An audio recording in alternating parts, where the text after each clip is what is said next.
প্রত্যাশিতভাবেই বিনা যুদ্ধে ইরান জয়ের পথে। আমেরিকা যুক্তরাষ্ট্র মাইট ইজ রাইট, জোরজার মুলুকতার এই আদর্শকে কাজে লাগিয়ে ইরানের উপরে অন্যায় হামলা করে খামেনি সরকারের পতন ঘটিয়ে ইরানের তেল সম্পদকে ইচ্ছে মতো লুট করবার বাসনা নিয়ে যে বিরাট সামরিক মহড়া শুরু করেছিল, যে যুদ্ধের দামামা বাজিয়ে মধ্যপ্রাচ্যকে অশান্ত করবার যে ষড়যন্ত্র করেছিল আমেরিকা যুক্তরাষ্ট্র, সেই ষড়যন্ত্র এবারও সফল হলো না আমেরিকা যুক্তরাষ্ট্রের জন্য। আমেরিকা যুক্তরাষ্ট্র এই মুহূর্তে হাড়ে হাড়ে টের পেয়েছে ইরানকে আক্রমণ করে ধ্বংস করবার মতো শক্তি আমেরিকার নেই। কারণ ইরান কোনো সামরিকভাবে দুর্বল রাষ্ট্র নয়।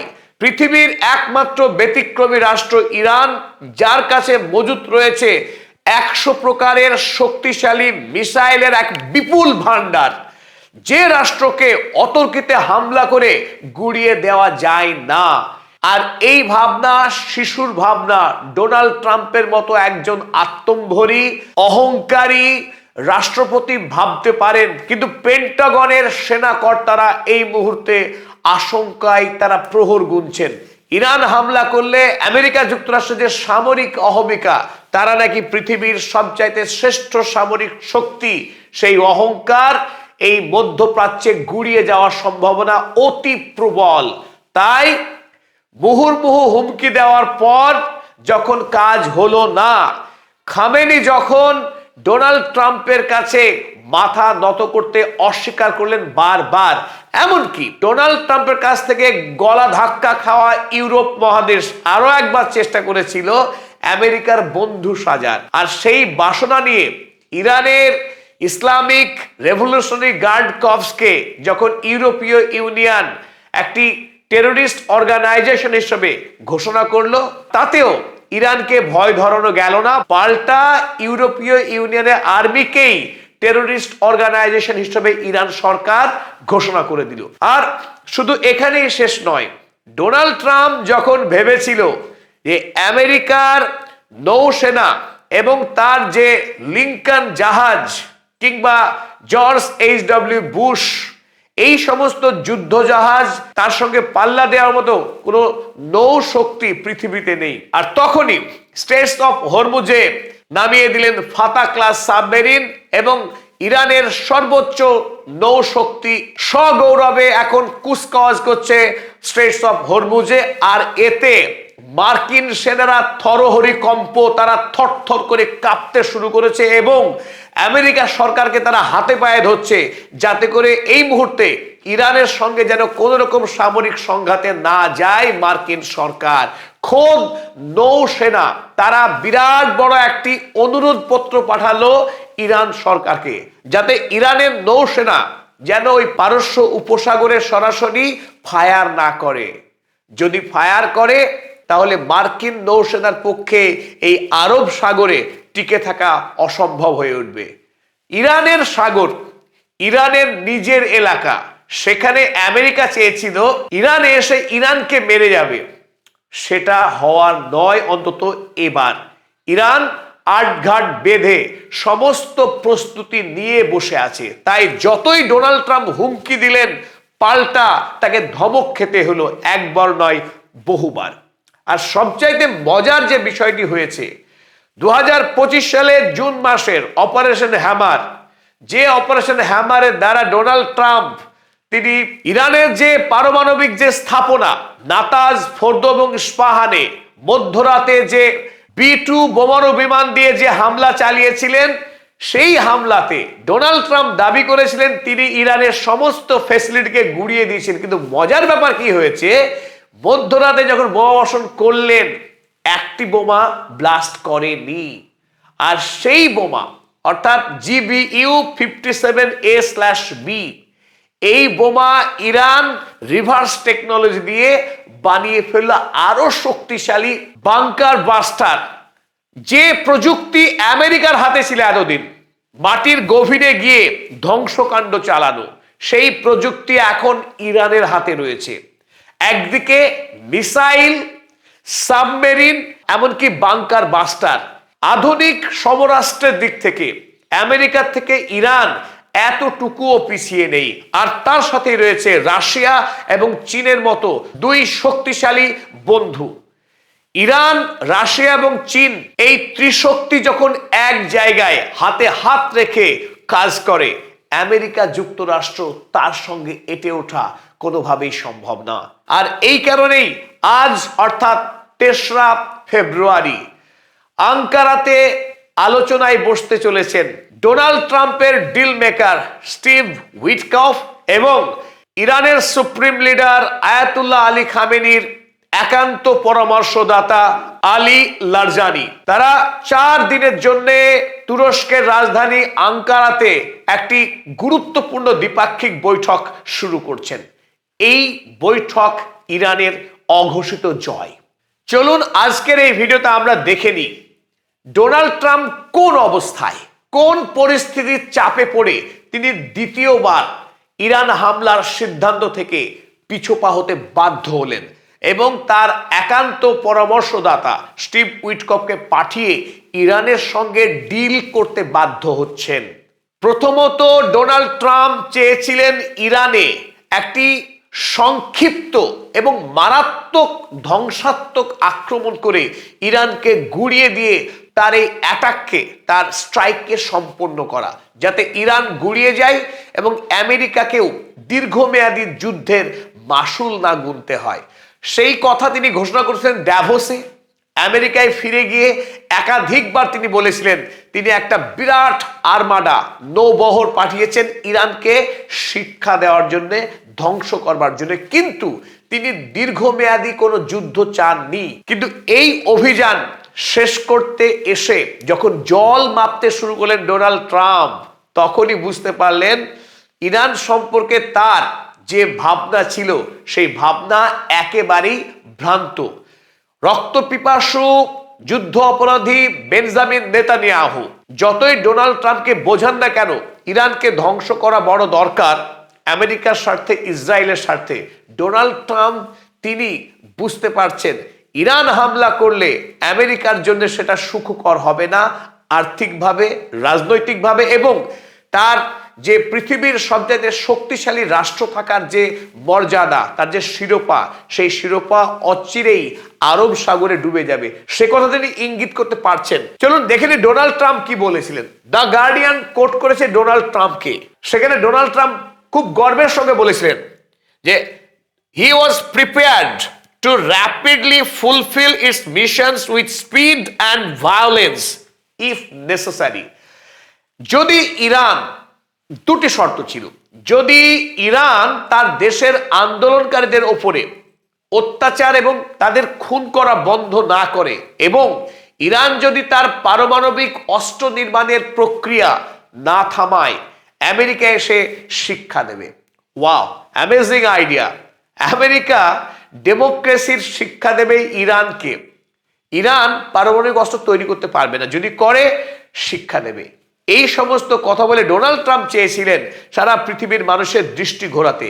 দেশে যখন এপস্টিন ফাইল নিয়ে মানুষ রাস্তায় নেমে প্রতিবাদ জানাচ্ছে, ডোনাল্ড ট্রাম্পের যে ঘৃণ্য চরিত্র, আমেরিকার যে রাজনীতিবিদদের চরিত্র যখন উন্মোচিত হয়ে গেছে, কিশোরী মেয়েদের নিয়ে যে বিরাট ব্যবসায়িক চক্র গড়ে তোলা, সেই জঘন্য কুকীর্তি যখন মানুষের চোখের সামনে এসে পড়েছে এপস্টিন ফাইল প্রকাশ করার ফলে, ডোনাল্ড ট্রাম্প এই সময় যুদ্ধ খেলতে চাইছিলেন, আমেরিকার মানুষের দৃষ্টি ঘোরাতে চাইছিলেন। আর এই কারণেই তিনি লাফিয়ে পড়ে নিকোলাস মাদুরোকে ভেনেজুয়েলা থেকে অপহরণ করে আনলেন।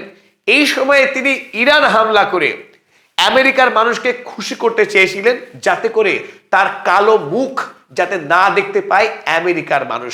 সেই ষড়যন্ত্র একদিকে যেমন সত্য হলো না, অন্যদিকে ইরান হামলা করতে এসেও তিনি কোনো সুবিধা করতে পারলেন না।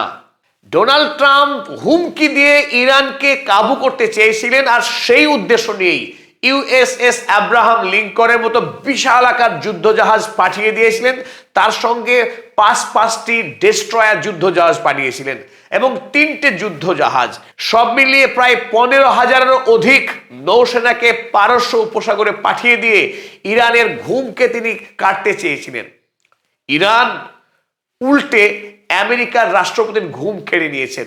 এমনকি যে কথা আমরা বলছিলাম, ইউরোপীয় ইউনিয়ন এখন আমেরিকার সঙ্গে তাদের সম্পর্ক যখন ভাঙতে বসেছে, নতুন করে ডোনাল্ড ট্রাম্পের ভালোবাসা পাওয়ার এক অশুভ চেষ্টায় ইউরোপীয় ইউনিয়ন ঐক্যবদ্ধভাবে ইরানের সরকারি সেনাবাহিনীকে একটি জঙ্গি সংগঠন বলে ঘোষণা করে দিল। আর তার জবাবে ইরান সরকারিভাবে তৎক্ষণাৎ বিজ্ঞপ্তি দিয়ে জানিয়েছে যে ইউরোপীয় ইউনিয়ন মারাত্মক অন্যায় করলো, তারা নিজের পায়ে কুড়োল মারলো এবং তাদের পক্ষে ইরান সরাসরিভাবে ইউরোপীয় ইউনিয়নের যে সেনাবাহিনী তাদেরকেও জঙ্গি সংগঠন বলে তারা ঘোষণা করে দিল। সুতরাং ইরান ভয় পাওয়ার কোনো প্রশ্নই নেই। আর এখানেই ডোনাল্ড ট্রাম্পের যত মাথা ব্যথা। এখন ইরানের দৃষ্টিতে ইউরোপের সেনাবাহিনী একটি জঙ্গি সেনাবাহিনী, আর এটাই তো ইতিহাস। ইউরোপের একাধিক রাষ্ট্র বিশ্বজুড়ে যে কাজ করেছে তাদেরকে জঙ্গি ছাড়া আর কিছু বলা যায়? আমেরিকাকে ভয় ধরানোর ক্ষেত্রে আয়াতুল্লাহ আলী খামেনির মাস্টার স্ট্রোক ছিল ইরানের নিজস্ব নৌসেনাকে স্ট্রেট অফ হরমুজে নামিয়ে দেওয়া, এবং এখানেই থেমে থাকেননি আয়াতুল্লাহ আলী খামেনি। সরাসরি রাশিয়া এবং চীন এই দুই শক্তিশালী মিত্র রাষ্ট্রকে একসাথে নিয়ে পারস্য উপসাগরে এক ভয়ঙ্কর নৌসেনার কুচকাওয়াজ তিনি শুরু করে দেন।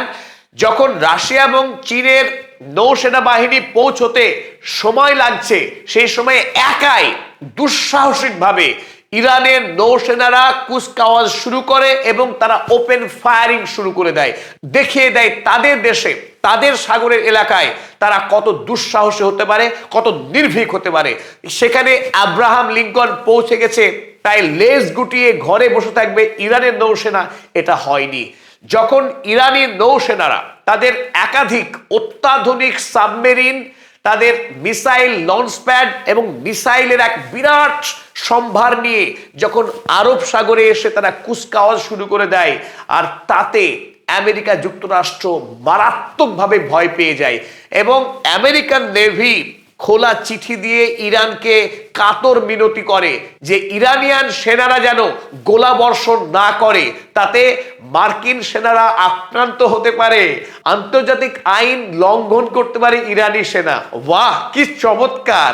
আমেরিকা যুক্তরাষ্ট্রের নৌসেনা তারা ইরানের নৌসেনাকে আন্তর্জাতিক আইন লঙ্ঘন না করার অনুরোধ জানাচ্ছেন, পরামর্শ দিচ্ছেন।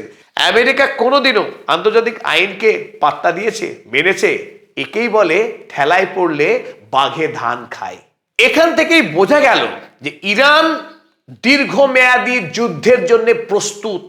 আমেরিকা যদি যুদ্ধ চায় তাহলে সেই যুদ্ধ একদিন, 2 দিন বা 2 মাসে শেষ হবে না। ঠিক যেভাবে আফগানিস্তানে 20 বছরের জন্য যুদ্ধ করতে হয়েছিল, তাতেও জয় করা যায়নি, ইরানকে জয় করা তো দুরূহ। যেখানে আফগানিস্তানের পদাতিক সেনার সঙ্গে লড়াই করে, তালিবানের সঙ্গে লড়াই করে আমেরিকা জিততে পারেনি, সেখানে ইরান পৃথিবীর অত্যাধুনিক সামরিক অস্ত্রে সজ্জিত রাষ্ট্র। এই ফাঁদ, ইরানের পাতা দীর্ঘমেয়াদী যুদ্ধের এই ফাঁদকে এখন ডোনাল্ড ট্রাম্প সবচাইতে বেশি ভয় করছেন। ডোনাল্ড ট্রাম্প যখন বারবার হুমকি দিচ্ছিলেন যে ইরান তার সঙ্গে চুক্তিতে আসুক, আলোচনার টেবিলে এসে মেনে নিক যে তারা পারমাণবিক কার্যক্রম চালাবে না, অন্যথা আমেরিকা আক্রমণ করবে ইরানকে, আর তারই জবাব দিলেন আয়াতুল্লাহ আলী খামেনেই। তিনি জানিয়ে দিলেন যদি ইরানকে হামলা করা হয় তাহলে ইরান রিজিওনাল যুদ্ধ বাড়িয়ে দেবে। গোটা মধ্যপ্রাচ্য জুড়ে ইরান এক ভয়ঙ্কর যুদ্ধ শুরু করবে, যে যুদ্ধ আমেরিকার জন্য সহজ হবে না। কারণ এই মধ্যপ্রাচ্যে 19টি সামরিক সেনা ছাউনি রয়েছে আমেরিকা যুক্তরাষ্ট্রের, যেখানে 35 থেকে 40 হাজার সেনা মোতায়েন থাকে সারা বৎসর ধরে। খোদ Marco Rubio, secretary of state United states of America, Marco Rubio, তিনি জানিয়েছেন যে এই 40,000 সেনার জীবনের মারাত্মক ঝুঁকি রয়েছে যদি আমেরিকা ইরানকে হামলা করে। আর সেই কথা অত্যন্ত দৃঢ়তার সঙ্গে জানিয়ে দিলেন আয়াতুল্লাহ আলী খামেনি যে রিজিওনাল ওয়ার শুরু করতে যাচ্ছেন ইরান। যদি হামলা করা হয় ইরানকে, ইরান ছেড়ে কথা বলবে না। সামরিক সেনা ছাউনি তো আক্রান্ত হওয়ার সম্ভাবনা রয়েইছে, আরো যেটা সম্ভাবনা, এই মধ্যপ্রাচ্যে এতদিন ধরে প্রক্সি স্টেট ইসরায়েল সমস্ত আরব দুনিয়াকে যন্ত্রণা দিয়ে আসছে। ইরান এই সুযোগে যদি হামলা করা হয় ইরানকে, তাহলে ইসরায়েলের ধারাবাহিক মিসাইল হামলা করে গুড়িয়ে দেওয়া হবে।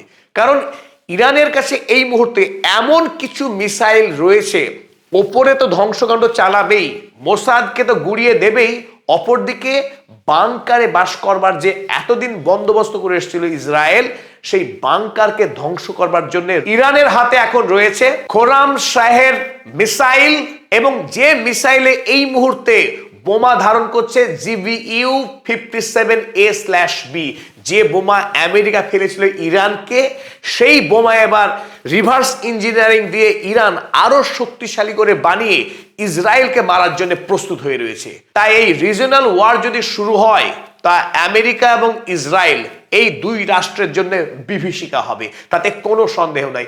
ভয় পাওয়া প্রাসঙ্গিক। ডোনাল্ড ট্রাম্প ভয় পেয়েছেন, আর পেয়েছেন বলেই আজকে আঙ্কারাতে আসতে চাইছেন মিটিং করতে। তিনি মিটিং করবেন। ডোনাল্ড ট্রাম্প মিটিং করেন, ভেনেজুয়েলাতে মিটিং করেছিলেন, কিন্তু ইরানে মিটিং করতে হচ্ছে কেন? কেন ডোনাল্ড ট্রাম্প এই মুহূর্তে যুদ্ধ করতে ভয় পাচ্ছেন? এই যুদ্ধ হবে শেয়ানে লড়াই, অসম লড়াই না। আফগানিস্তানে অসম লড়াই করতে গিয়েই 20 বছর ধরে মার্কিন সেনা যখন আফগানিস্তানে থেকেছে, সেই যুদ্ধ করতে গিয়ে আমেরিকা যুক্তরাষ্ট্রের খরচ হয়েছে 2.3 ট্রিলিয়ন, একটা ম্যাসিভ টাকা। 2.3 ইউএসডি, ভারতীয় জিডিপির অর্ধেক, তার চাইতে বেশি এই পরিমাণ টাকা খরচ করেছে আমেরিকা যুক্তরাষ্ট্র তালিবানের সঙ্গে যুদ্ধ করতে গিয়ে। আর ইরানের সঙ্গে যদি যুদ্ধ করতে যায়, খরচ কোন পর্যায়ে যেতে পারে এটা ভেবে শিউরে উঠছেন এই মুহূর্তে ডোনাল্ড ট্রাম্প। পারস্য উপসাগরে যুদ্ধজাহাজ লিঙ্কন এদের পাঠাতে গিয়ে ইতিমধ্যেই আমেরিকার খরচ হয়ে গেছে 2 বিলিয়ন ইউএসডি, কোনো যুদ্ধ ছাড়াই। আর যুদ্ধ হলে তো প্রশ্নই নেই। মধ্যপ্রাচ্যের যুদ্ধে যদি জড়িয়ে যায় আমেরিকা যুক্তরাষ্ট্র, পৃথিবীর সবচাইতে ধনী রাষ্ট্রের যে তকমা, সেই তকমা অচিরেই হারাবেন। তার আরো জোরালো প্রমাণ বিগত 2000 সাল থেকে শুরু করে 2020 সাল পর্যন্ত আমেরিকা যখন পৃথিবীর একাধিক যুদ্ধে জড়িয়েছে, একটার পর একটা রাষ্ট্রকে আক্রমণ করে সেখানকার সরকার বদলানো, সেখানকার নারী পুরুষকে নির্বিচারে খুন করা, এই কাজ যখন করছে, তখন ওদিকে চায়না। একদিকে চায়না 2000 সালে যখন মাত্র 1.3 ট্রিলিয়নের ইকোনমি ছিল, সেই চায়না 2020 সালে বেড়ে গিয়ে হয়ে গেল 14.7 ট্রিলিয়ন, প্রায় 15 ট্রিলিয়নের ইকোনমি, মেগা ইকোনমি হয়ে উঠলো 20 বছরের সময়ে। তখন আমেরিকা যুক্তরাষ্ট্র শুধুমাত্র ইরাক এবং আফগানিস্তান হামলা করে এই দুটি যুদ্ধ করতে গিয়ে 20 বছরে আমেরিকার খরচ গিয়ে দাঁড়ালো 14 ট্রিলিয়ন ইউএসডি। সেই সময়ে গোটা পৃথিবীর বাণিজ্য বাদশাদের পরিণত হলো চায়না। তাই আরো একটি যুদ্ধ যদি আমেরিকা জড়ায়, নীরবে বসে আছে চীন তার সমস্ত বাণিজ্যিক গুটি সাজিয়ে, আগামী দিনে গোটা পৃথিবীকে শাসন করবে চীন, তাতে কোনো সন্দেহ নাই। তাই আমেরিকা যুক্তরাষ্ট্র এই মুহূর্তে যুদ্ধ করতে গিয়ে দ্বিতীয়বার ভয় করছে ইকোনমিক কারণে। এই যুদ্ধ আমেরিকার ধ্বংস এবং চীনের প্রতিষ্ঠার কারণ হবে। চীন আগামী দিনে পৃথিবীর বাদশা হবে, আর আমেরিকার পতন হবে এই যুদ্ধ হলে, তাতে কোনো সন্দেহ নেই। তাই পরিশেষে আমরা বলতে পারি, একদিকে যেমন সামরিক ভয়, অর্থাৎ বিপুল পরিমাণের সামরিক ক্ষয়ক্ষতি হওয়ার সম্ভাবনা রয়েছে আমেরিকা যুক্তরাষ্ট্রের, একথা অস্বীকার করা কোনো জায়গা নেই যে ইরানের ক্ষতি হবে। ইরানের ক্ষতি হবে, কিন্তু ক্ষতি আমেরিকা যুক্তরাষ্ট্রের এমন পর্যায়ে হবে যে ক্ষতি আমেরিকা বহন করতে পারবে না। আব্রাহাম লিঙ্কন তার গর্বের যুদ্ধজাহাজ আরব সাগরে শরীর সমাধি হওয়ার সম্ভাবনা সবচাইতে প্রবল। তার ইউএসএস জর্জ H.W. বুশ বা ফ্র্যাঙ্কলিন ডি রুজভেল্ট ডেস্ট্রয়ার কিংবা ডেলবার ডি ব্ল্যাক, এই সমস্ত ডেস্ট্রয়ার গাইডেড মিসাইল জাহাজ, এমনকি যুদ্ধ জাহাজ, তাদের দেশে ফিরে যাওয়ার সম্ভাবনা খুব ক্ষীণ। যুদ্ধ জাহাজের সাথে সাথে আমেরিকার বিপুল সংখ্যক নৌসেনা, তারাও প্রাণ হারাবেন এই আরব সাগরে। তার সমস্ত বন্দোবস্ত করে রেখেছে ইরান। ফলে ডোনাল্ড ট্রাম্প এখন তিনি ব্যা করে পালিয়ে যাবার পথ খুঁজছেন। আর এই প্রেক্ষিতে আরো একটি কথা বলার, মধ্যপ্রাচ্য তো বটেই, এখন গোটা পৃথিবীতে রিসেপ তাইয়েপ এরদোয়ানের তুরস্ক পৃথিবীর অন্যতম শক্তিশালী রাষ্ট্র হিসেবে আত্মপ্রকাশ করছে।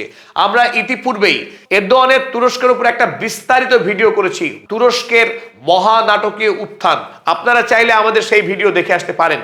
কূটনৈতিক ক্ষেত্রে এই মুহূর্তে আমেরিকা সবচাইতে বেশি ভরসা করছে তুরস্কের উপরে। তুরস্ক বিভিন্ন রাষ্ট্রের মধ্যে পারস্পরিক মধ্যস্থতা রক্ষা করার বিষয়ে সবচাইতে বেশি সফল। তাই ডোনাল্ড ট্রাম্প এবার আয়াতুল্লাহ আলী খামেনির সঙ্গে চুক্তি করার কাজে তিনি ভরসা করেছেন এই রিসেপ তাইপ এরদোগানের উপরে। তাই তুরস্কের আঙ্কারাতে আজ ৩রা ফেব্রুয়ারিতে শুরু হচ্ছে আলোচনা। আর এই আলোচনাতে অংশগ্রহণ করছেন ডোনাল্ড ট্রাম্পের সবচাইতে নির্ভরযোগ্য ডিল মেকার স্টিভ উইটকফ এবং অপরদিকে আয়াতুল্লাহ আলী খামেনির অত্যন্ত নির্ভরযোগ্য কূটনীতিক আলী লারজানি। তারা ৩ থেকে ৭ই ফেব্রুয়ারি পর্যন্ত আলোচনা করবে। আর এই আলোচনা শেষে নিশ্চিত করেই বলা যায় যেটা শান্তিপূর্ণ সমাধান বেরিয়ে আসবে। ডোনাল্ড ট্রাম্পের মুখ রক্ষা করবার জন্য সবচেয়ে যেটা বড় প্রয়োজন এই মুহূর্তে, ডোনাল্ড ট্রাম্প বিশ্বকে দেখাতে চাইছেন যে ইরান তার কাছে হার মেনেছে। আমাদের প্রেডিকশন এই যে ডোনাল্ড ট্রাম্পের পক্ষে ইরানকে চাপ দেওয়া হবে, তারা যেন পারমাণবিক অস্ত্র তৈরি না করার বিষয়ে তারা মুচলেকা দেয় এবং ইরানকে মেনে নিতে হবে যে তারা আগামী দিনে 60%-এর ওপরে ইউরেনিয়াম এনরিচমেন্ট করবে না। অর্থাৎ 60% এনরিচমেন্ট হলে সেই ইউরেনিয়াম থেকে আগামী দিনে শিল্পের কাজে, শক্তি উৎপাদনের কাজে এই ইউরেনিয়ামকে ব্যবহার করা হবে, অস্ত্র তৈরি করা হবে না। এই মর্মে ইরানকে আরো একবার 2015 সালে যেমন joint comprehensive plan of action হয়েছিল, সেখানে ইরান যেমন কথা দিয়েছিল, আরো একবার সেই একই চুক্তি হতে চলেছে বলে আমাদের অনুমান। বিনিময়ে ইরান কি পাবে? ইরান বিনিময়ে আমেরিকার চাপানো সমস্ত স্যাংশনকে আমেরিকা তুলে নিতে বাধ্য হবে। তারা তাদের যে জুলুম, সেই জুলুম থেকে সরে যেতে বাধ্য হবে। অন্যথা ইরানও এই চুক্তিতে তারা স্বাক্ষর করবে না। আজ ইরানের মানুষের যে অর্থনৈতিক কষ্ট, তাদের যে ক্ষোভ, সেই ক্ষোভের পিছনে একমাত্র দায়ী আমেরিকা যুক্তরাষ্ট্র। তার অন্যায় স্যাংশনের কারণেই ইরানের যে মুদ্রা, সেই মুদ্রার অবমূল্যায়ন হয়েছে।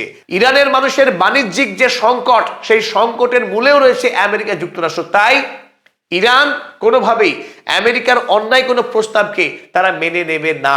আর এরই সাথে আমি অধ্যাপক আব্দুল হালিম সকলকে ধন্যবাদ জানাচ্ছি আমাদের সঙ্গে থাকার জন্য এবং আমাদেরকে উৎসাহ দেওয়ার জন্য। আপনাদের জন্যই আমাদের এই প্রয়াস। যদি ভালো লাগে মন্তব্য করে জানাবেন।